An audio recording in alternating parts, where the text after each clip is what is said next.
Special ডের জন্য special preparation, shopping, gifts আর অনেক excitement. Today's blog is all about our anniversary preparation. এটা ছিল আমাদের ফার্স্ট ম্যারেজ অ্যানিভার্সারি, তাই প্রিপারেশনটাও ছিল একটু এক্সট্রা আর ফিলিংটাও ছিল একদম অন্যরকম। যদিও স্ট্রাগল আর সব প্রিপারেশন প্রায় আমি হ্যান্ডেল করেছি, তবুও এই স্পেশাল ডেটা সুন্দর করে সেলিব্রেট করার এক্সাইটমেন্ট ছিল আলাদা। সো এই স্পেশাল দিনটার জন্য কি করেছি, কেমন ছিল শপিং আর প্রিপারেশন, সব কিছু নিয়ে আজকের ব্লগটা। So let's start it.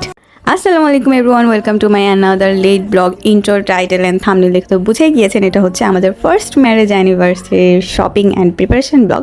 So কথা না বাড়িয়ে শুরু করি। সব অকেশনের সবচেয়ে স্পেশাল জিনিসটাই হচ্ছে ফুল, যেটা সব কিছুকে সুন্দর করে। তো সেটার জন্যই সবার ফার্স্টে চলে গেলাম আগারগাঁও ফুলের দোকানে। ওইখানে যে আমার মোস্ট ইম্পর্টেন্ট যেটা, সেটা হচ্ছে হলো গিয়ে লাল গোলাপ কিনেছিলাম। অ্যান্ড কিনেছিলাম হচ্ছে হলো গিয়ে আমি বাসায় একটা ফ্লাওয়ার বুকে বানিয়েছি ফিতা দিয়ে। তো ওই রেড মেরুন কালার ফিতাটা, then light, balloons, candle, wrapping paper আর অনেক কিছু কিনেছি আমার ছোটো বোনকে নিয়ে। যে দেন সব কিছু কেনাকাটা সেরে আমরা বাসায় চলে আসি। অ্যান্ড আমাকে আমার ছোটো বোনের ফ্রেন্ড সারা ও হেল্প করছিল, কজ ওর থেকেই আমি ফ্লাওয়ার বুকেটা বানানোর আইডিয়া নিয়েছিলাম। ও অনেক সুন্দর করে বানায়, তো আমাকে শিখিয়ে দিচ্ছিলো কীভাবে বানায়। অ্যান্ড ও আমাকে অনেক হেল্প করে। দেখতে অনেক ইজি মনে হচ্ছিল, আমি ভেবেছিলাম ও মাই গড এত ইজি, সো আমি ইজিলি এটাও মেক করে ফেলতে পারবো। বাট বানানোর সময় বুঝেছি মানে এত কষ্ট, হাতই তো পুড়ে যাচ্ছিলো, বারবার হটগ্লু দিয়ে হাত পুড়ে যাচ্ছিলো। দেন হচ্ছে কত যে প্যারা, হটগ্লু গলে পড়ে যাচ্ছিলো, মানে কী বলবো। তারপর অনেক কষ্ট করে সেদিন মাত্র 4টা ফ্লাওয়ার বানানো হয়।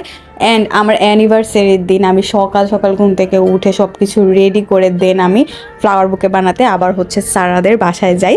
অ্যান্ড সারা আমাকে ফুল ফ্লাওয়ার বুকেটা বানিয়ে দেয়। অ্যান্ড আপনারা দেখলে বুঝবেন ফ্লাওয়ার বুকেটা মানে দেখতে এত সুন্দর লাগছিল। অ্যান্ড এই ব্লগে আমি সেটা দেখাবো না, সেটা আমি আমার অ্যানিভার্সারি ব্লগে দেখাবো ফ্লাওয়ার বুকেটা কেমন দেখতে ছিল অ্যাকচুয়ালি। কী করছো?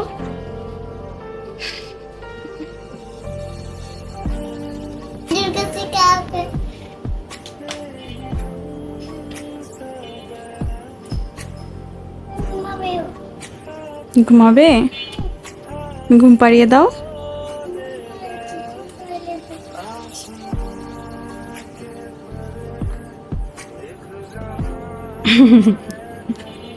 তোমাকে পছন্দ করেছে বলে বলে, দেখেছো তোমার সাথে গাল মিলিয়ে রেখেছে। বারান্দায় ও বারান্দায় আরাম পাচ্ছে। ও ঘুরে শুতে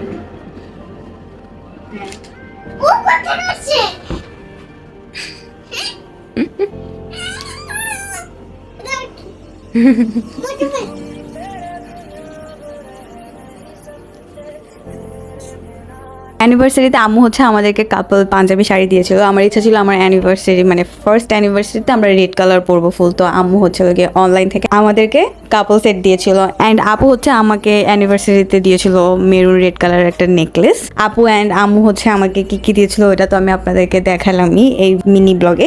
অ্যান্ড অ্যানিভার্সারি ব্লগে দেখাবো আমি আমার হাজব্যান্ডকে কি গিফট দিয়েছিলাম, অ্যান্ড আমার হাজব্যান্ড আমাকে অ্যানিভার্সারিতে কি গিফট দিয়েছিল সেটা। তারপর আমি আর আমার হাজব্যান্ড হচ্ছে একটু শপিংয়ে যাই, কজ আমাদের আরও কিছু শপিং বাকি ছিল।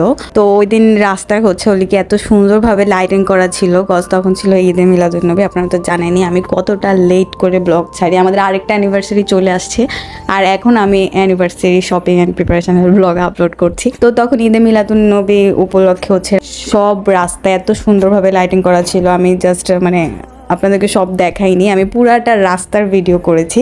আমার এত ভালো লাগছিল, আমার অ্যাকচুয়ালি লাইটিং অনেক ভালো লাগে। প্লাস রাস্তায় অনেক জ্যাম ছিল, তো জ্যামে বসে থাকলে আমাদের আরও 1 ঘন্টার মতো লাগতো। তো আমরা জ্যামে আর বসে থাকি না, আমরা হচ্ছে রিক্সা থেকে নেমে যাই সীমান্ত স্কোয়ারের কাছাকাছি এসে। তারপর হচ্ছে গিয়ে শপিং মলে যে আমার যা যা শপিং করার প্ল্যান ছিল সব করি। অ্যান্ড সেটাও আমি সিক্রেট রাখি, কজ আমি এই ব্লগে সেটাও শেয়ার করতে চাচ্ছি না, আপনারা আমার অ্যানিভার্সারি ব্লগে দেখবেন সেটাও। তো আমাদের হচ্ছে শপিং শেষে আমি হচ্ছে গিয়ে আমার সুইটকর্ন খুবই ফেভারিট, ওইটা খাই। অ্যান্ড দেন হচ্ছে পানিপুরি, সেটা অনেক ফেভারিট। আপনারা যারা রেগুলার আমার ব্লগ দেখেন তারা তো জানেনই পানিপুরি আমার কতটা ফেভারিট। তো বাসায় যাওয়ার আগে আমার আরও কিছু জিনিস কেনার বাকি ছিল, তো ওগুলো কিনে ফেলি, কিনে হচ্ছে আমরা বাসায় চলে যাই। সো এভাবেই হচ্ছে আমাদের অ্যানিভার্সারি প্রিপারেশন অ্যান্ড শপিং ব্লগটা শেষ হয়। আপনাদের দেখতে খুবই ইজি লাগছিল বাট খুবই কষ্ট হয়েছিল, বাট ওই কষ্টের মধ্যে হ্যাপিনেসও ছিল। অ্যান্ড আমার এই ব্লগটা আপলোড করার কোনো প্রিপারেশন ছিল না, আমি ভাবিনি যে প্রিপারেশন অ্যান্ড শপিং ব্লগ আলাদা করে আপলোড করবো, দ্যাটস ওয়াই কোনো ভালো ভিডিও ক্লিপও নেই। সো আজকের ব্লগটা এতটুকুই ছিল। আই হোপ আপনাদের ভালো লেগেছে, ভালো লাগলে লাইক কমেন্ট সাবস্ক্রাইব অবশ্যই করবেন অ্যান্ড শেয়ার করে আমার পাশে থাকবেন।